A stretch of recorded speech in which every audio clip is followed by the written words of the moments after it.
Hello dear students, हमारे इस YouTube के चैनल पर आपका एक बार फिर से हार्दिक स्वागत है।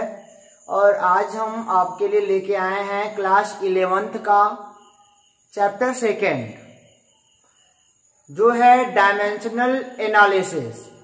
ये तो हालांकि है यूनिट के बारे में है, इसके कई पार्ट आपके पास मिलेंगे। यूनिट्स हैं, फिर डायमेंशनल एनालिसिस है। तो यूनिट के बारे में हम क्लास 9th में पढ़ के आए हैं, तो फिर से पढ़ना उचित नहीं लगता। यूनिट के बारे में ना हम लोग पीछे पढ़ के आए हैं क्लास 9th में। हम थोड़ी मोड़ी चर्चा करेंगे उस पर, फिर हम आएंगे सीधे डायमेंशनल एनालिसिस पे। इसकी हिंदी होती है विमीय विश्लेषण। विमीय विश्लेषण। घबराइए ना, घबराएंगे तब परेशानी बढ़ेगी। आप पढ़ते रहिए, अभी हम आ जाएंगे इस टॉपिक पे भी। तो यदि अभी तक चैनल को सब्सक्राइब नहीं किया है तो जरूर कर दें, और बेल आइकन का बटन भी प्रेस कर दें, ताकि जो हमारे नए नए वीडियो अपलोड हो रहे हैं उसका फायदा सबसे पहले आप ले सकें। ठीक है, तो हो गया कहानी, पढ़ाई करते हैं। तो आप जानते हो कि हमारे पास 7 मूल राशियां हैं। फिजिक्स में हमने पढ़ाई के लिए 7 मूल राशियां बनाया है। 7 फंडामेंटल क्वांटिटी।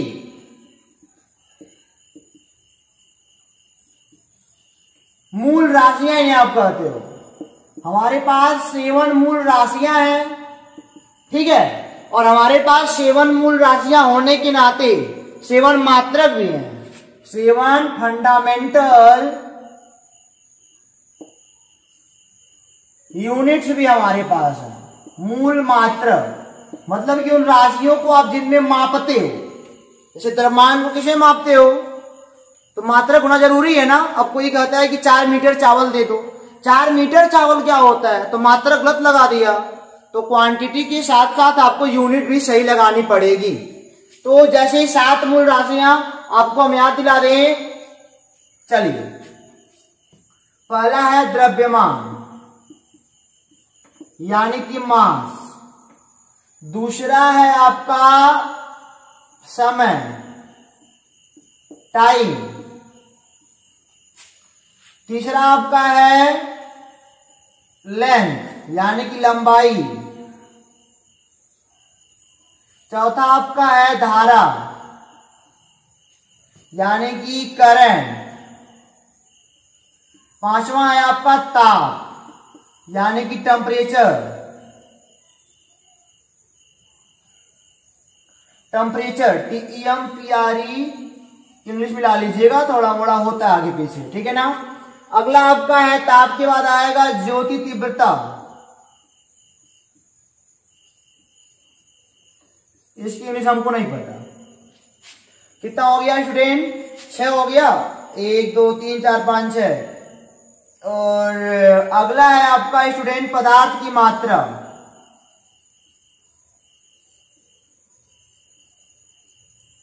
ठीक है, तो हमारे पास ये 7 मूल राशियां हैं। 7 मूल राशियां हमारे पास हैं। द्रव्यमान, समय, लंबाई, धारा, ताप, ज्योति तीव्रता, पदार्थ की मात्रा। इसी में हम पूरे जो भी संसार में चीजें हैं इन्हीं 7 में माप लेते हैं। इन्हीं 7 में सबको माप लेते हैं। और इनके मूल मात्रक भी हैं स्टूडेंट्स। जैसे द्रव्यमान का मात्रक क्या होता है? किलोग्राम। कि द्रव्यमान को आप किलोग्राम में मापोगे। 5 किलोग्राम चीनी दे दो तो लगाना पड़ता है ना। इनका होता है सेकेंड। सेकेंड मूल है, सब मूल मात्रक है। SI सिस्टम जिन्हें कहते हो आप आगे चल के। इसका होता है लंबाई का मीटर में मापते हो। धारा को आप मापते हो एम्पियर में।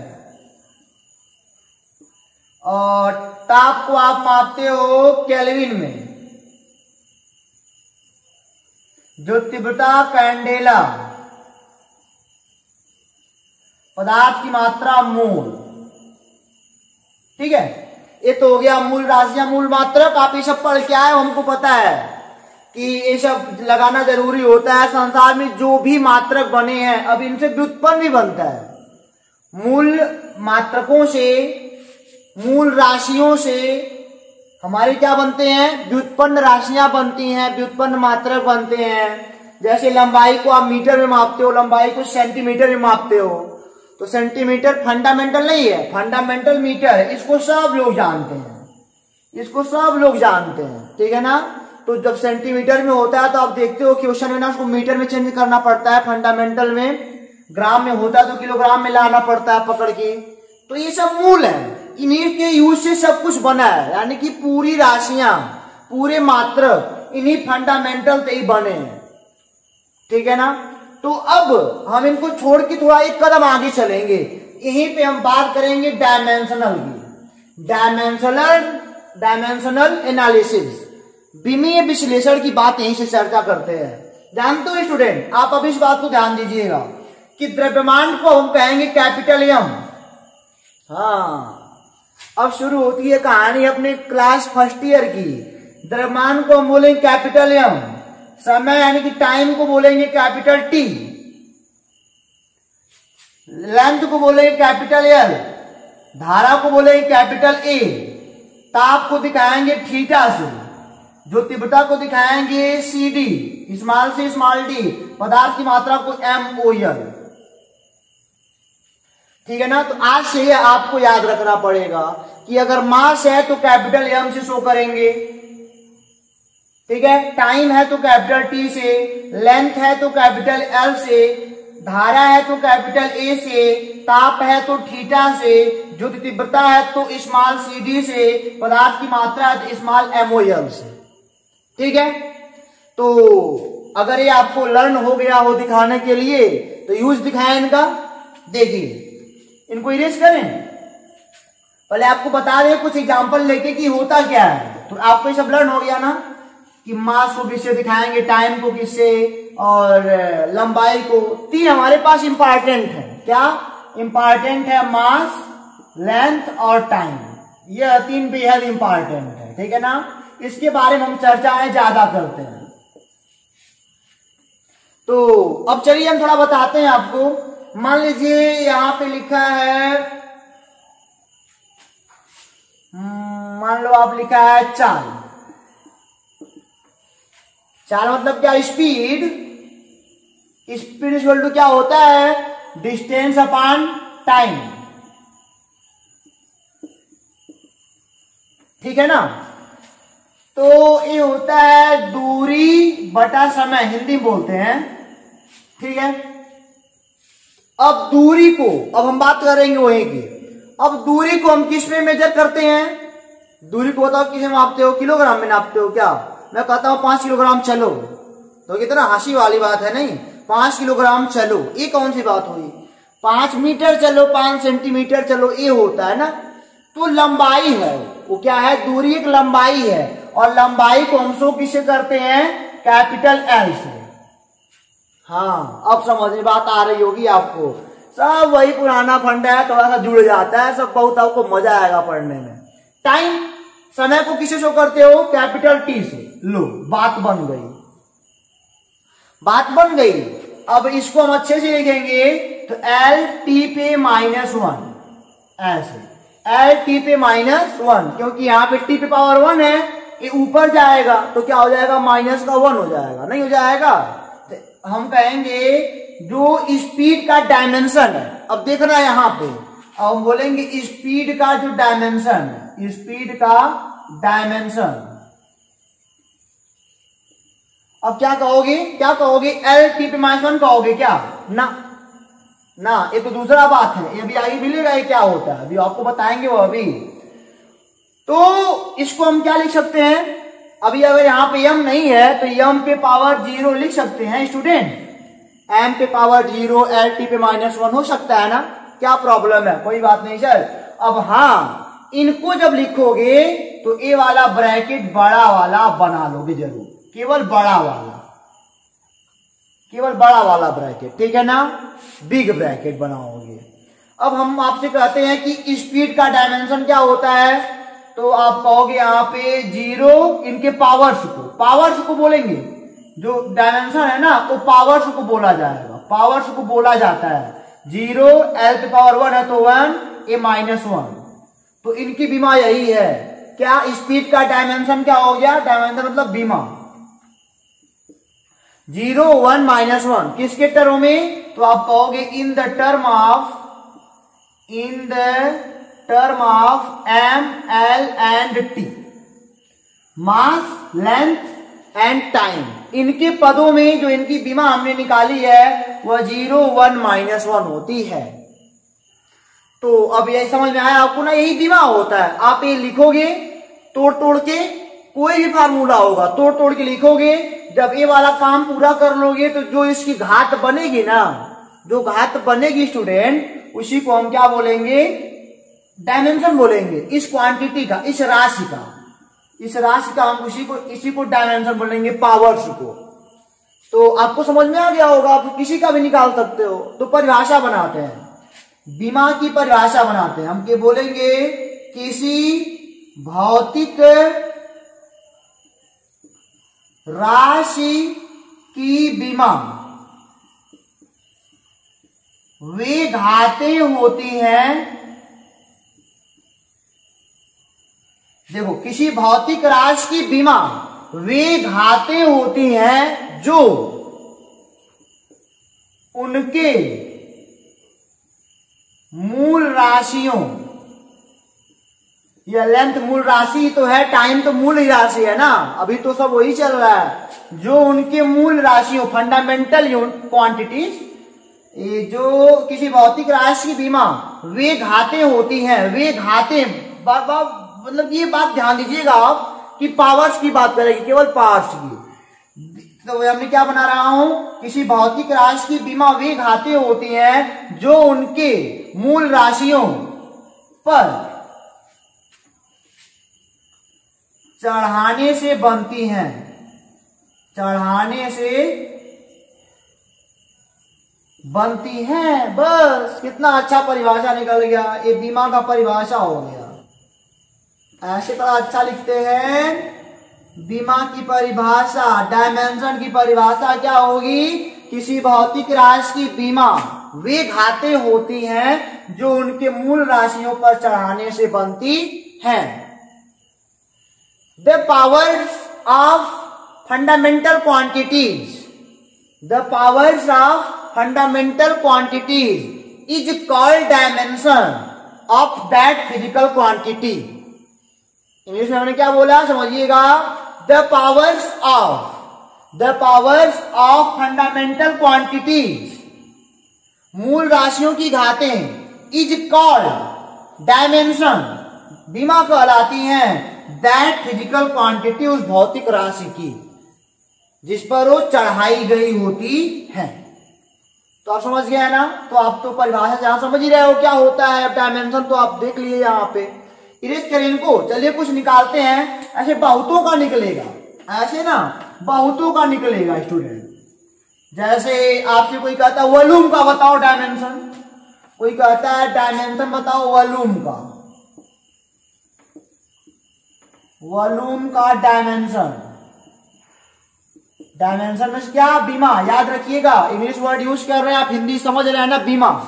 तो आप वॉल्यूम मतलब होता है आयतन, और आयतन मतलब क्या होता है स्टूडेंट, तो हमको लिखना पड़ेगा, पहले फार्मूला लिखो, पहले उनके फंडामेंटल तक पहुंचो, यानी कि होता है लंबाई मल्टीप्लाई बाई चौड़ाई मल्टीप्लाई बाई ऊंचाई, यही तो होता है वॉल्यूम। अब बताओ जरा, लंबाई क्या है, एक लेंथ है, लेंथ है तो किससे रिप्रेजेंट करते हो लंबाई को, कैपिटल एल से।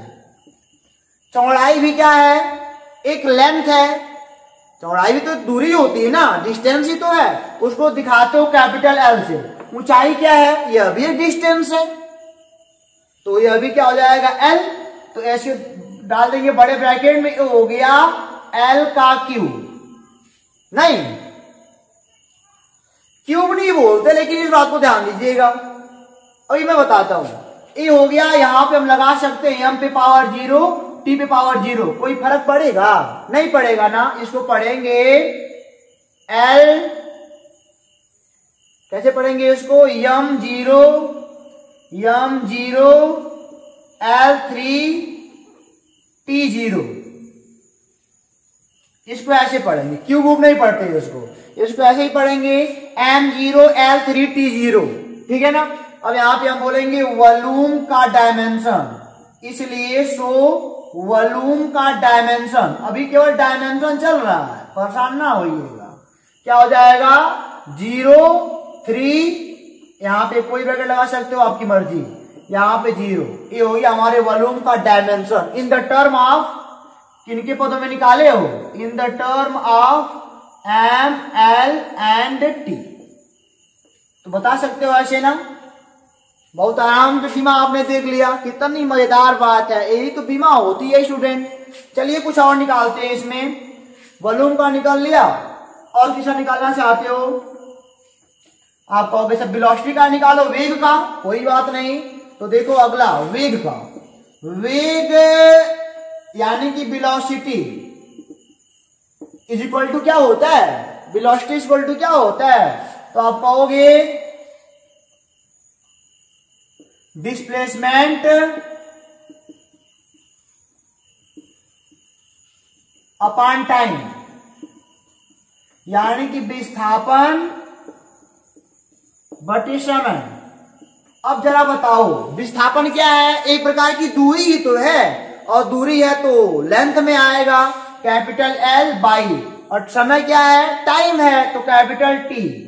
इनको जब आगे ले जाओगे तो L T पे क्या हो जाएगा -1, और आगे M पे 0 लगा सकते हैं। तो इनका जो डायमेंशन हो गया, डायमेंशन ऑफ वेलोसिटी क्या हो जाएगा 0 L की पावर 1 -1, ये हो गया वेग का। चलिए हम निकालते हैं स्टूडेंट, किसका निकालोगे आप, चलो निकालते हैं एक्सीलरेशन का, त्वरण का, त्वरण का जरा निकालो। तो त्वरण का डायमेंशन बताओ, तो आप कहोगे त्वरण बराबर क्या होता है, एक्सीलरेशन कहते हैं इंग्लिश में इसको, तो कहोगे वेग परिवर्तन, वेलोसिटी मतलब कि difference of velocity upon time, यही होता है ना। वेग परिवर्तन मतलब क्या, वेग, वेग परिवर्तन मतलब क्या, यहाँ पे वेग, तो आप देखो वेग अपॉन टाइम आप लिखोगे ऐसे, और वेग बराबर क्या होता है, तो कहोगे सर विस्थापन डिस्प्लेसमेंट अपॉन टाइम, और होल का अपॉन टाइम तो है ही, अपॉन 1, पहले का चौथे से मल्टीप्लाई, दूसरे का तीसरे से, तो आप क्या पाओगे विस्थापन बटे समय का स्क्वायर। अब विस्थापन क्या है स्टूडेंट, तो विस्थापन एक प्रकार का डिस्टेंस है, लेंथ है, तो आप दिखाओगे कैपिटल L से, और समय तो जान ही रहे हो कैपिटल T, स्क्वायर लगाया तो स्क्वायर लगा देंगे ऐसे।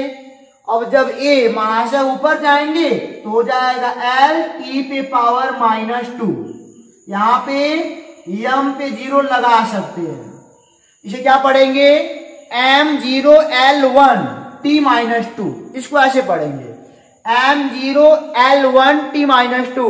डायमेंशन क्या हो जाएगा इनका, तो कहोगे 0 1 -2 इन the term of M L and T, इनका डायमेंशन है, इनकी बीमा है। बीमा क्या होती है, जो फंडामेंटल यूनिट पर पावर्स लगाई जाती है उसी को हम डायमेंशन बोलते हैं, ठीक है। इनको इरेज करें, चलिए इरेज करते हैं, और कोई सोच लीजिए।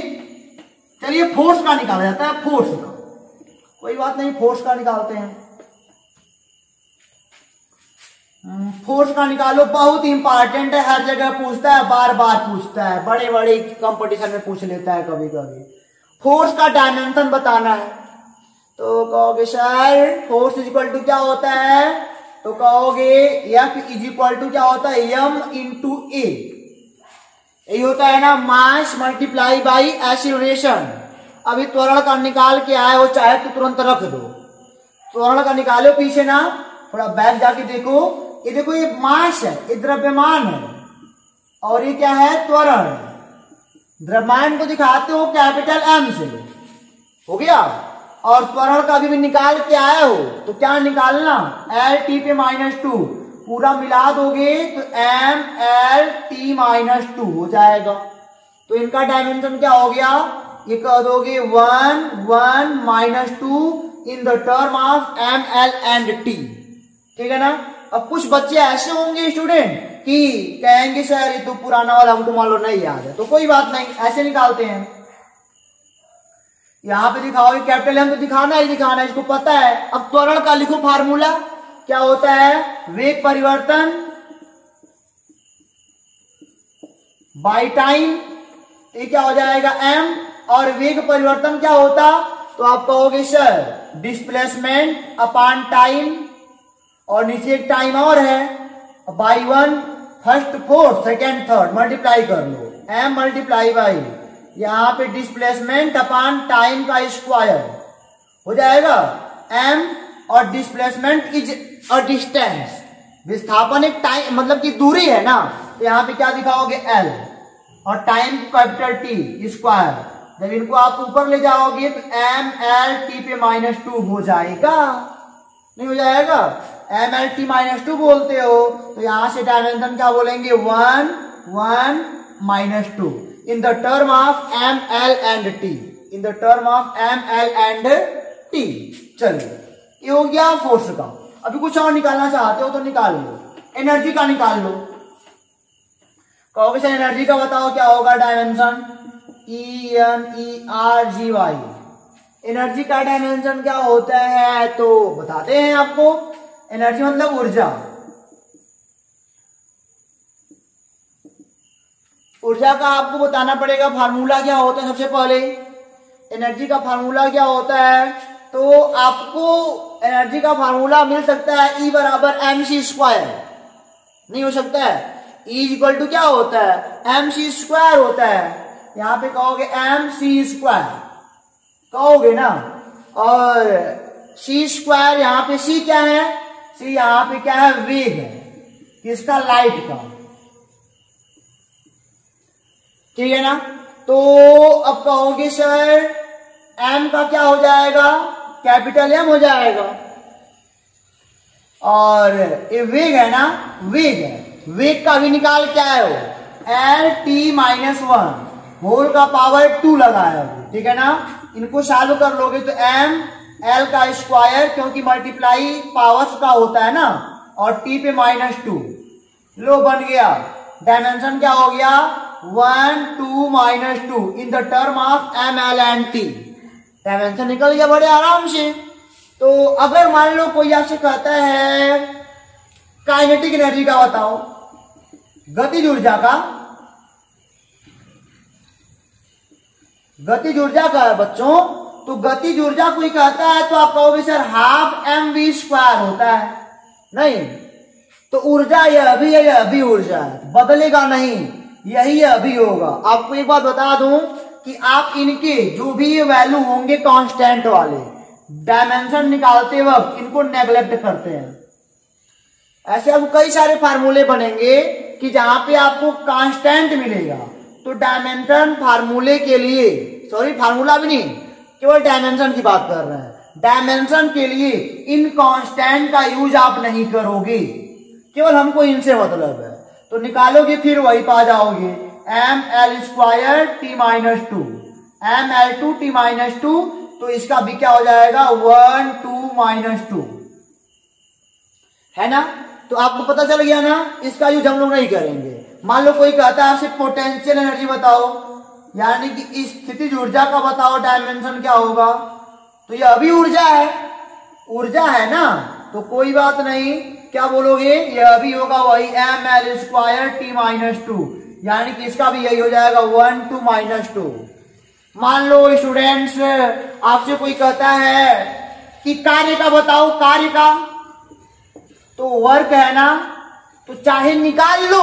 अब जो देखो कार्य का मात्रक जूल, ऊर्जा का मात्रक जूल, यूनिट सेम हो रहा है, तो यह भी कह सकते हो। और यह बात तुम जानते हो कि कार्य के बराबर ऊर्जा होती है, दोनों सेम है, सेम होने के नाते इसका भी जो होगा ml² t-2। विश्वास नहीं है तो देख लो, आपको पता है वर्क इक्वल टू क्या होता है, force multiply by displacement, force multiply by displacement. और फोर्स का फार्मूला क्या होता है, तो कहोगे सर ml² t-2, ठीक है ना। ये फोर्स का डायमेंशन है। और यस यहाँ पे क्या है, यस इसको आपने निकाला है, सॉरी स्क्वायर नहीं होगा, ml t-2। ये तो हो गया इनका। कभी कभी हम स्क्वायर बोल दे रहे हैं ना, तो आप उससे परेशान मत होइएगा, आप ml t-2 बोलिए। तो ये फोर्स का हो गया डायमेंशन ml t-2। और डिस्प्लेसमेंट का डायमेंशन क्या होता है, अब डिस्प्लेसमेंट के लिए क्या यूज करते हो आप, तो कहोगे सर डिस्प्लेसमेंट एक डिस्टेंस है, एक लंबाई है, एक लेंथ है, तो कैपिटल एल लगाएंगे, मल्टीप्लाई कर लेंगे तो ml² t-2 ही आएगा। देखा, सबसे मैच कर रहा है। तो इनका भी डायमेंशन क्या हो गया 1 2 -2, 1 2 -2। तो जब सेम यूनिट होगा, अगर सेम यूनिट होगा तो क्या हो जाएगा, सब यहीं पे आके रुकेंगे, सबका समान होगा, ठीक है ना। और आपको एक बात बता दूं, चाहे SI यूनिट हो, चाहे CGS हो, चाहे MKS हो, सब में यही यूज होता है। यह खासियत है इनकी, डायमेंशन की यह खासियत है स्टूडेंट। क्या खासियत हमने बताई आपको, कि चाहे CGS सिस्टम हो, चाहे MKS हो, चाहे SI हो, सब में एक ही चीज ला के देगा आपको। किसी भी सिस्टम में सेंटीमीटर है, मान लो सेंटीमीटर ही है, तो कहोगे लेंथ है, तो किसे रिप्रेजेंट करोगे, कैपिटल एल से ही रिप्रेजेंट करोगे, ठीक है ना। तो घंटा है, तो घंटा एक टाइम होता है, तो कैपिटल T से ही रिप्रेजेंट करोगे, चाहे किसी भी हो सिस्टम में से होके आया हो। चाहे CGS मतलब क्या, सेंटीमीटर ग्राम सेकेंड होता है ऐसे ना, MKS मतलब मीटर किलोग्राम सेकेंड, ये सब आपने पढ़ के रखे हैं सिस्टम्स को। तो किसी भी सिस्टम से पढ़ के आओगे, जो डायमेंशंस होगा सब सिस्टम के लिए बराबर होगा, घटेगा बढ़ेगा नहीं। तो इसकी खासियत आपको यहाँ पे पता चल गई। अभी हालांकि आप इसके एप्लीकेशन को आगे पढ़ोगे कि इसका यूज कहाँ कहाँ पे करते हैं, ठीक है ना। तो अब आगे चला जाए इसमें। मान लीजिए कोई कहता है प्रेशर का बताओ क्या होता है, प्रेशर का, तो प्रेशर मीन्स क्या होता है, दाब। और दाब का फॉर्मूला क्या होता है, फोर्स अपॉन एरिया, बल बटे क्षेत्रफल। और अभी बल का पढ़ के आ रहे हो, मैंने कहा ना बल का इंपॉर्टेंट हर जगह काम करता है। तो ml t-2 होता है बल का, और एरिया मतलब क्या, लंबाई और गुणे चौड़ाई, लेंथ इंटू ब्रीथ। लंबाई भी लेंथ है, चौड़ाई भी लेंथ है, तो ml t-2 और L2 ये हो जाएगा, ऊपर जाएगा तो ml1 तो यह है ही t-2, और ये ऊपर जाएगा तो L-2। मल्टीप्लाई में पावर्स ऐड होते, ये ब्रैकेट आप हर बार बनाने का प्रयास करिएगा। मल्टीप्लाई में पावर्स ऐड होते हैं, तो ये ऐड होगा तो ml-1 t-2 आ जाएगा। प्रेशर का डायमेंशन क्या हो गया 1 -1 -2। कितनी अच्छी बात है, देखा इसका डायमेंशन निकल गया। तो ऐसे आप सबका निकाल सकते हो। कितना आपको बताऊं, इतने सारे क्वांटिटीज हैं। क्यों, आपने क्लास 10th में पढ़ा होगा, क्लास 9th में पढ़ा होगा, कितना क्वांटिटीज अभी फर्स्ट ईयर सेकेंड ईयर में आप आए हो, 11th 12 में आए हो, इतने सारे क्वांटिटीज हैं, 300 400 500 क्वांटिटीज हमको मिलने वाले हैं। सबका आपको बताना है, उसी में सबको दिखाना है। तो लेकिन अभी एक बात और आपको बता दें, जो इम्पॉर्टेंट है, हालांकि जब आप चैप्टर पढ़ोगे तो बहुत सारे क्वांटिटीज मिलेंगे, आप सबका यूज करना सीखोगे, सबका डायमेंशन बताओगे क्या होता है क्या नहीं होता है। अभी आगे डायमेंशनल फार्मूला आएगा, सबका बताना पड़ेगा आपको। तो आपको एक बात बता दूं मैं स्टूडेंट, आपने क्लास 10th में पढ़ के आए हो, आपको याद तो होगा नहीं, हमको पता है, याद कहां होगा, मैं कुछ पूछूंगा तो। आपने पढ़ा है अपवर्तनांक के बारे में, अपवर्तनांक, रिफ्रैक्टिव इंडेक्स,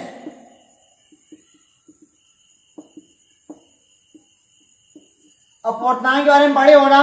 अगर हमारे पास दो, मतलब कि एक कोई ऑब्जेक्ट था, उसका चाल हमको दो माध्यम में पता था, तो अपवर्तनांक क्या होता था, कोई रे है ऐसे स्टूडेंट ऐसे, तो पहले वाले में चाल अपान दूसरे वाले में चाल, इन्हीं का अनुपात अपवर्तनांक कहलाता था। आपको लर्न नहीं है तो लर्न कर लो, बताता हूं। अपवर्तनांक क्या होता है? पहले वाले में इस लाइट की चाल और सेकंड वाले मीडियम में लाइट की चाल का अनुपात ही क्या कहलाता था? अपवर्तनांक कहलाता था। अब कहोगे, अब यहाँ पे देखो जरा, अब यहाँ पे आप देख सकते हो कि यह भी चाल है, यह भी चाल है, यह भी एल टी पे -1, यह भी एल टी पे -1। अब बताओ क्या कट किया ना? यहाँ पे क्या कहोगे? एम पे 0, एल पे 0, टी पे 0, एम पे 0, एल पर 0, टी पर 0, एम 0, एल 0, टी 0, यानी कि यहाँ पे क्या हो गया? 0 0 0। इसे हम कहते हैं डायमेंशनलेस, डायमेंशनलेस। ठीक है, इसे हम कहते हैं बीमाहीन। हिंदी में क्या बोलेंगे? बीमाहीन। और बीमाहीन भी है और मात्रकहीन भी है। बीमाहीन है तो मात्रकहीन है, ठीक है ना? आप इस बात का ध्यान दीजिएगा, बीमाहीन भी है, मात्रकहीन भी है। और आपको इसी में लगे हाथ एक बात और बता दूं, जो भी ऐसा आएगा अनुपात के रूप में कि ऊपर नीचे कट जाए पूरा पूरा, तो उसे हम डायमेंशनलेस बोलेंगे, बीमाहीन भी बोलेंगे और मात्रकहीन भी बोलेंगे। और आप एक बात नोट कर लो, इस बात को नोट कर लो कि अगर मात्रक है, अगर किसी चीज का मात्रक है, अब आपको एक बात और बताना पड़ेगा इसी में कि मात्रक के रूप में ही ये लोग चल रहे हैं, सभी लोग मात्रक के रूप में ही चल रहे हैं। जैसे कि आपको मैं बताया अभी हमने मान लो कि मैंने बताया एल टी पे -1, ये है हमारा चाल का डायमेंशन, ऐसे कुछ निकाला जाता है, ठीक है। और आप इसे कहोगे एल है ना, एल लंबाई को मापते हो मीटर में, मीटर।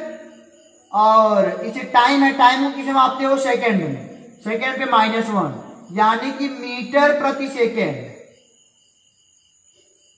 तो यहां से हम यह भी कह सकते हैं कि डायमेंशन की सहायता से हम डायमेंशन की सहायता से हम यूनिट को पा सकते हैं, मात्रक को पा सकते हैं। डायमेंशन की सहायता से हम मात्रक को पा नहीं सकते हैं, पा सकते हैं। ये डायमेंशन अब बताना पड़ेगा आपको।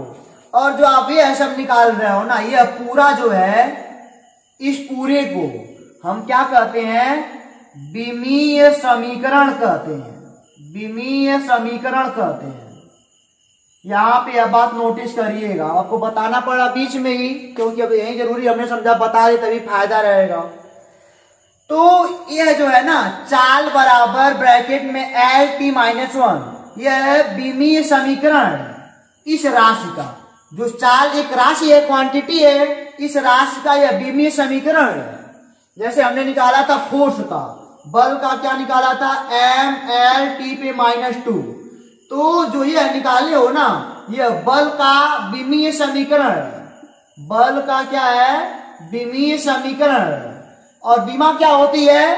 ये घातें होती हैं, घातें, जो घातें होती हैं वो विमा कहलाती हैं। और जो आपके ये बन रहे हैं इक्वल लगा करके, ये आप समीकरण कहते हो इनको, ठीक है ना। और यह पूरा जो टर्म है, यह वाला टर्म जो केवल है, इसे हम विमीय सूत्र कहते हैं। इसे हम क्या कहते हैं? विमीय सूत्र, डायमेंशनल फार्मूला, डायमेंशनल फार्मूला। समझ रहे हो ना? देखो, तीन बातें आपने देखी यहां पे। जो इन मूल राशियों पर पावर लगाए गए हैं उन्हें आप विमा कहते हो, डायमेंशन कहते हो। उन्हें आप क्या कहते हो? डायमेंशन कहते हो। और जो ये बराबर लगा के पूरा बन गया, इन्हें आप क्या कहते हो? डायमेंशनल इक्वेशन कहते हो, विमीय समीकरण कहते हो। और जो यह बस केवल है, यह केवल, इन्हें आप क्या कहते हो? विमीय सूत्र, डायमेंशनल फार्मूला, शॉर्टकट में DF, डायमेंशनल फार्मूला। किसका? बल का, बल का डायमेंशनल फार्मूला। तो यहां तक आपने बात समझ गया ना कि मतलब कि डायमेंशन क्या होता है, डायमेंशनल इक्वेशन क्या होता है और डायमेंशनल फार्मूला क्या होता है। तीन बातें आपको यहाँ पे मिली और आपने अच्छे से समझा होगा। तो अब आगे थोड़ा चला जाए। हाँ, यहाँ पे हम बात कर रहे थे, अब इसको मिटाते हैं क्योंकि आप इसको समझ चुके हो। इनको इरेज कर दें। हाँ, तो हम कहां पे थे, हम रुके थे यहां पे। अगर मात्रक है तो विमीय सूत्र हो,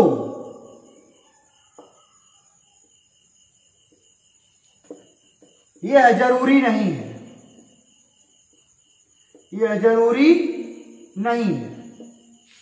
अगर मात्रक है तो विमीय सूत्र भी हो उसका, जरूरी नहीं है। दो बातें हमारे दिमाग में घर कर जाती हैं, जानते हो क्या? एक एंगल, एंगल का नाम सुना होगा ना। एंगल मतलब होता है कोण, और कोण का मात्रक क्या होता है? जैसे आप कहते हो 40 डिग्री, तो डिग्री इसका कोई मात्रक नहीं है, ठीक है ना। इसका मात्रक होता है रेडियन। कोण का मात्रक क्या होता है? रेडियन। मात्रक तो है, लेकिन इनका कोई डायमेंशनल फार्मूला या कोई डायमेंशन नहीं होता है, यह डायमेंशन लेस है।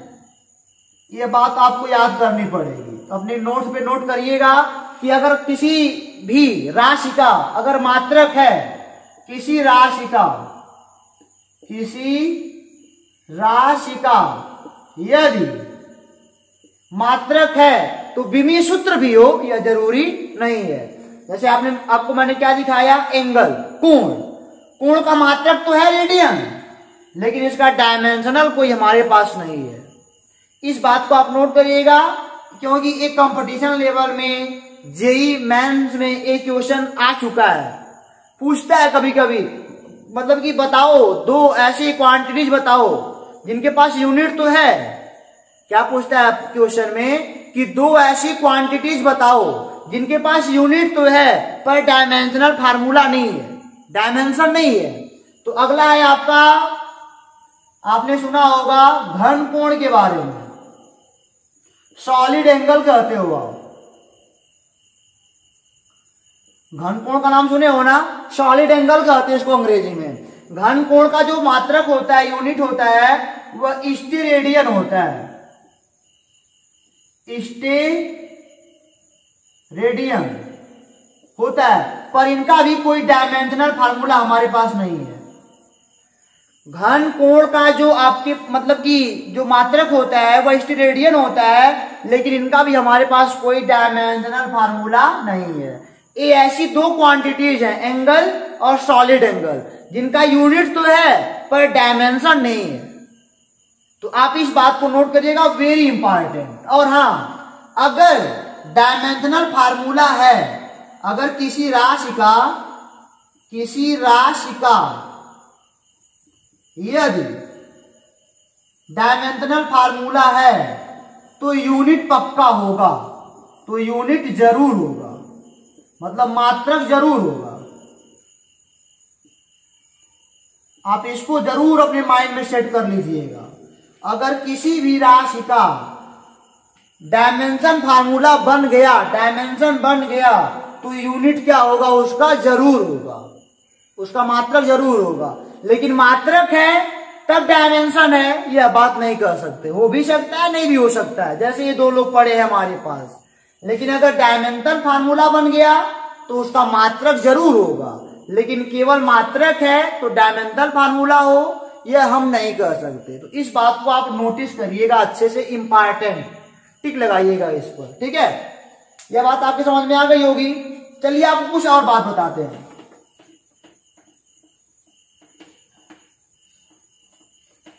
जैसे आपने गुरुत्वाकर्षण बल के बारे में सुना होगा, क्यों? आपने सुना है ना गुरुत्वाकर्षण बल के बारे में। होता है गुरुत्वाकर्षण बल F, gravitational force, F is equal to capital G m1 m2 upon r का स्क्वायर।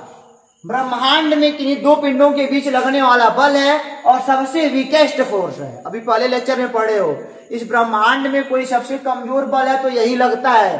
4 फंडामेंटल फोर्स हमारे पास हैं। हमारे पास कितने फंडामेंटल फोर्स हैं? 4। कौन कौन से? ग्रेविटेशनल फोर्स, इलेक्ट्रोस्टैटिक फोर्स, और थर्ड नंबर आपका स्टूडेंट क्या आता है?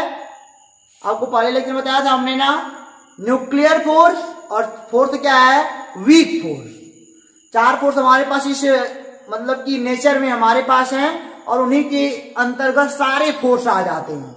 तो उन चारों में सबसे वीक यही है, वीकेस्ट फोर्स कहते हो आप इनको। अब कोई आपसे कहता है, हालांकि हमारा पॉइंट तो नहीं था, अगर आपको मन करे तो जाके देखिए पहला लेक्चर। तो अब कोई कहता है जी का बताओ डायमेंशनल फार्मूला क्या होगा, इसका डायमेंशन क्या होगा, डायमेंशनल इक्वेशन क्या होगा, ये सब बताओ। तब कैसे करोगे? तो कहोगे sir F is equal to, ऐसे करोगे, पहले मल्टीप्लाई करोगे, F R का square is equal to G M1 M2, ठीक है ना। अब कहोगे G is equal to F R का स्क्वायर M1 इंटू M2, ये मल्टीप्लाई है, इधर आके डिवाइड हो जाएगा। अब लगाओ फार्मूला। F का क्या होता है, लर्न है, MLT पे -2। अगर नहीं लर्न है तो कार्नर पॉइंट पकड़ो, बल का आराम से फार्मूला रख के निकालो।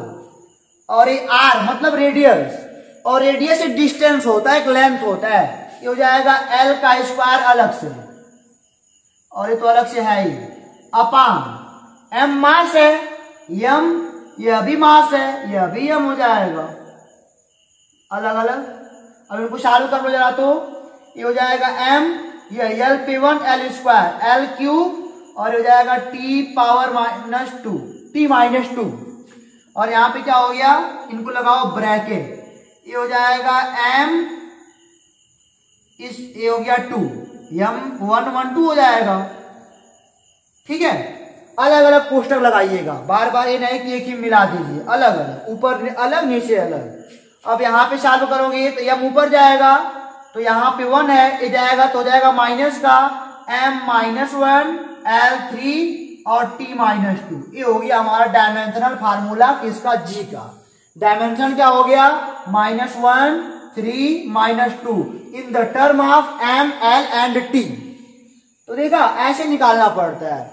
तो आपको बता दें, कभी कभी इन कांस्टेंट का फार्मूला नहीं निकलता, कभी कभी इन कांस्टेंट का फार्मूला नहीं निकलता, ये डायमेंशनल फार्मूला नहीं निकलता है। तो अब ये भी जान लीजिए डायमेंशनल फार्मूला किनका निकलता है, ऐसे जैसे हमने पढ़ा था ना, यह प्रोपोर्शनल टू M1 M2 और F प्रोपोर्शनल टू 1/R का स्क्वायर, ऐसे हमने इनको बनाया है, प्रूव किया है। जो प्रोपोर्शनल वाले कांस्टेंट है, ये प्रोपोर्शनल का कांस्टेंट है, प्रोपोर्शनल लगाने पर एक कांस्टेंट बना है, नहीं हमने इसको कहा था मिला दो, तो यह प्रोपोर्शनल हो जाएगा M1 M2/R का स्क्वायर हो जाएगा, और F बराबर, जब यहाँ पे कांस्टेंट रखा तो G M1 M2/R का स्क्वायर हो गया। ये प्रोपोर्शनलिटी वाला प्रोपोर्शनल लगा है, ठीक है ना। एक कांस्टेंट जो G देगा, इसका डायमेंशनल फार्मूला हो भी सकता है, नहीं भी हो सकता है, हो सकता है कटने पर कुछ आए ही ना, ऐसा भी कभी कभी होता है, आपको क्वेश्चन में मिलेगा। तो लेकिन मोर देन का ही होता है फार्मूला, और काफी ज्यादा होता भी नहीं है, तो इसमें आप इसको निकाल जरूर लीजिएगा, क्या देख लीजिएगा होता है कि नहीं होता है। तो आपने देखा कि G का निकाल लिया, इसी प्रकार आपके पास कई सारे कांस्टेंट वाले फार्मूले होंगे, वहां पे जाइएगा, उनको निकाल लीजिएगा सारे फार्मूलों को। उम्मीद करते हैं निकाल लेंगे, आप निकाल लेंगे ना। अब आपके लिए डायमेंशनल फार्मूला निकालना, किसी भी क्वांटिटी का डायमेंशन बताना, डायमेंशनल इक्वेशन बताना आसान हो गया। अब बता सकते हो बड़े आराम से क्या होगा क्या नहीं होगा। अब आपको रिवाइज एक बार करा दें।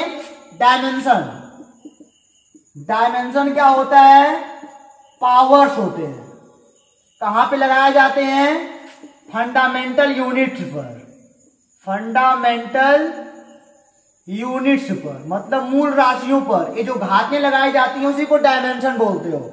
आपने पढ़ा डायमेंशनल फार्मूला, डायमेंशनल फार्मूला, विमीय सूत्र, हिंदी भी देखिएगा आप, विमीय सूत्र। और ये क्या है, केवल विमा है। विमीय सूत्र क्या होता है, टोटल, ये डायमेंशन को लेकर के और ये मूल राशियों को लेकर के जो भी बनता है वो क्या होता है, वो डायमेंशनल फार्मूला होता है। इसमें क्या क्या आ जाता है, पावर्स भी आ जाते हैं और ए फंडामेंटल यूनिट भी आ जाते हैं, ठीक है ना। और इक्वेशन क्या होता है, डायमेंशनल इक्वेशन, वो क्या होता है, जो मान लो फोर्स का क्या निकालते हो, mLT पे -2, ठीक है ना। ये इसका इक्वेशन बन गया, इसका मतलब कि जब इक्वल लग गया तो इक्वेशन बन गया, क्या दिक्कत उसमें। और एक बात का और ध्यान दीजिएगा कि m को कभी स्मॉल लेटर मत यूज करिएगा, mLT ये सब कैपिटल लेटर ही है, एम्पियर ए हो गया, ये सब क्या है, स्मॉल लेटर ही है, सॉरी स्मॉल लेटर नहीं है, ये सब कैपिटल है। आप इस बात को नोट करिएगा कि ए हमेशा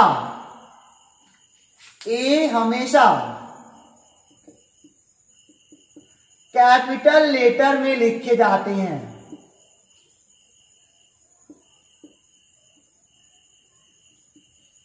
यह नहीं कि आपका मन किया तो स्मॉल कर दिया, कैपिटल कर दिया ना। अब ये जैसे CD हो गया, ये तो स्मॉल में ही है, MOL हो गया स्मॉल में ही है, तो इनकी दिक्कत नहीं है। लेकिन हमको जो इनका यूज ज्यादा करना है, इनका होता है। जैसे मान लो आपसे कोई पूछ ले, आपने पढ़ा है आवेश, चार्ज इक्वल टू क्या पढ़े हो, IT पढ़े हो ना, Q इक्वल टू IT तो होता है। इसका क्या होगा डायमेंशन, तो आप बताओगे I मतलब धारा, और धारा का क्या होता है A, ठीक है, और T मतलब T होता है, तो AT हो गया। डायमेंशन क्या हो गया, 1 1 इन the term of A and T, in the term of A and T। आपको एक बात और बताता हूं कि कई स्टूडेंट यहां पे फंस जाते हैं, देखते हैं टेम्परेचर का थीटा होता है, तो कहते हैं यह एंगल का हो जाएगा। तो अभी हमने आपको बताया ना, एंगल का कोई डायमेंशनल फार्मूला नहीं होता है, उनका केवल यूनिट होता है रेडियन। सॉलिड एंगल का भी कोई डायमेंशनल फार्मूला नहीं होता है, उनका यूनिट क्या होता है, स्टेरेडियन होता है। अब कहोगे सर सॉलिड एंगल क्या होता है, अभी हमारे कई स्टूडेंट ऐसे होंगे जिनको कहा जाए कि सॉलिड एंगल क्या होता है तो भी नहीं बता पाएंगे, क्योंकि उनको आज तक पढ़ाया नहीं गया सॉलिड एंगल क्या होता है। तो आपको हम बता दें, सॉलिड एंगल जैसे मान लीजिए हमारा डेस्टर है ना, तो इस पूरे को हम देख रहे हैं, इस पूरे को हम जिस एंगल से देख रहे हैं, एक एंगल बन रहा है ना, देखिए ये एंगल बन रहा है ना, इस टोटल को हम क्या बोलेंगे, सॉलिड एंगल। इस टोटल को जो इस सरफेस पे लग रहा है टोटल, इसी को हम बोलते हैं घन कोण, सॉलिड एंगल कहते हैं। आप इस बोर्ड को देख रहे हो, तो बोर्ड पे जो भी एंगल बन रहा है ऐसे पूरा लेकर के जो बन रहा है, उसी को हम सॉलिड एंगल बोलते हैं, ठीक है। तो आपने यहां तक देखा इसको अच्छे से। उम्मीद करते हैं कि आप डायमेंशनल एनालिसिस में अब परिपूर्ण हो गए हैं, कोई शिकायत आपको नहीं होगी, कोई प्रॉब्लम नहीं होगी। तो एक दो क्वेश्चन चलिए बुक से कर लेते हैं, आपको ही पता चल जाएगा। अभी अगले वाले वीडियो में, अभी वीडियो वहीं पे लास्ट करेंगे, क्योंकि अगली टॉपिक इससे थोड़ा अलग है, इसके एप्लीकेशन है। इस वीडियो के बाद जो अगली वीडियो हमारी पड़ेगी वह है डायमेंशनल एनालिसिस का एप्लीकेशन, कहां कहां यूज करते हैं इनका, ये हमारी हेल्प कहां कहां करते हैं। तो आपको पहले बता दूं, यह हेल्प हमारी बड़े बड़े फार्मूलों को प्रूव करने में कर देते हैं, ठीक है ना। मान लो सेंटीमीटर को मीटर में बदलना, उसमें कर देते हैं। तो हेल्प इनका हम अगले वाले वीडियो में देखेंगे, एप्लीकेशन इनका क्या होता है। तो चलिए फार्मूला मतलब एक क्वेश्चन देखते हैं बुक से अपने। चलिए मान लीजिए क्वेश्चन यहाँ पे है, वेग इज इक्वल टू, ऐसे लिखा है क्वेश्चन में, वेग इज इक्वल टू रूट में प्रेशर यानी कि दाब बाई एक्स। तो कह रहे हैं आप यक्स की बीमा लिखिए, तो यक्स की बीमा लिखिए या बीमीय सूत्र लिखिए, ठीक है। चलिए कोई बात नहीं।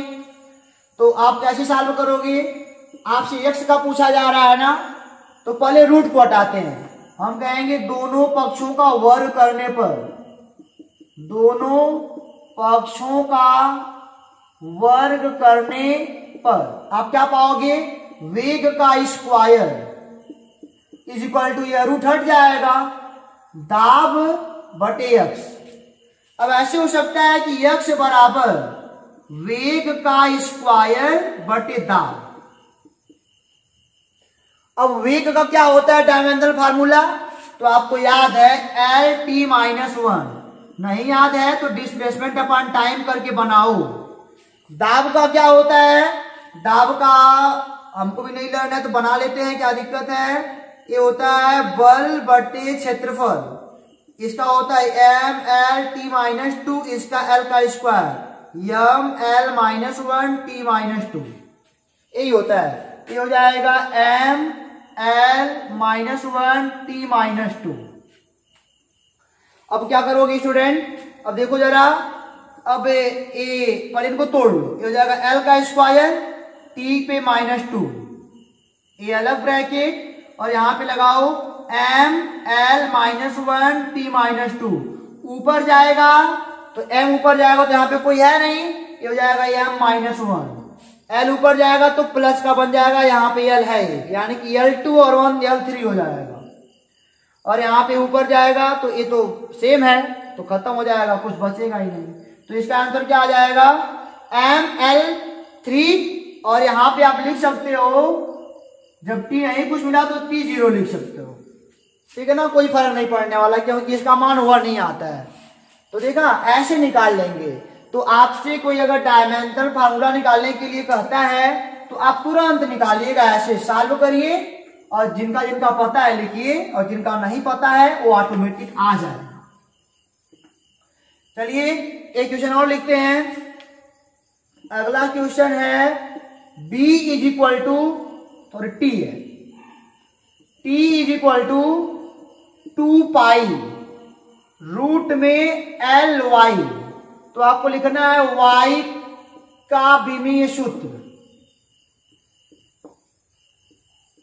या डायमेंशन, ठीक है ना। तो डायमेंशन अलग है, डायमेंशन फार्मूला अलग है। आपको यहां पे दिखा दें, ये हो जाएगा कांस्टेंट को लेते नहीं, आपको मैंने पहले बता दिया कांस्टेंट कोई मतलब नहीं बनेगा यहाँ पे। तो t is equal to root में एल वाई, कांस्टेंट को छोड़ देंगे और यहाँ पे टी टाइम है, एल लेंथ है, टी टाइम और एल क्या है, लेंथ है। फिर कहेंगे टेक बोथ साइड स्क्वायर,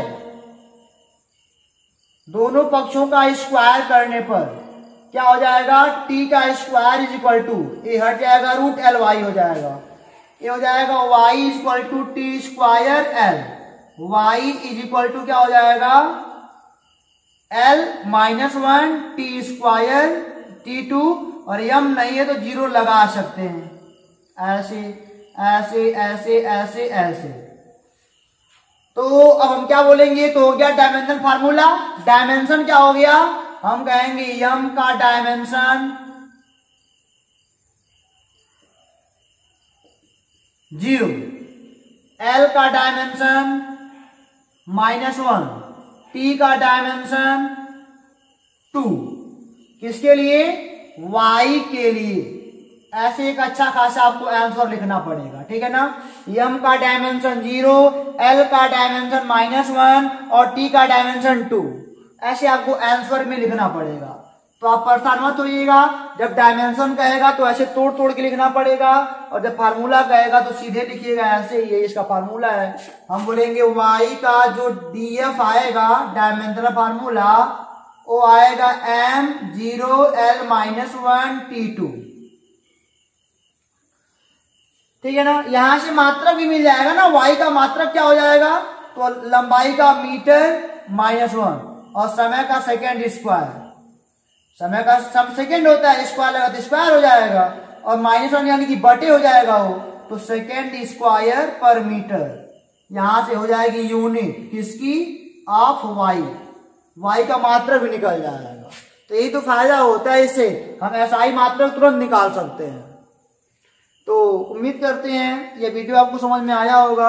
अगले वीडियो में हम आपसे मिलेंगे, इसकी एप्लीकेशन में इसका यूज कहाँ कहाँ करते हैं, तो इसके जो भी क्वेश्चन होंगे फार्मूले निकालने वाले आपकी किताब में ढेर सारे हैं, ठीक है ना।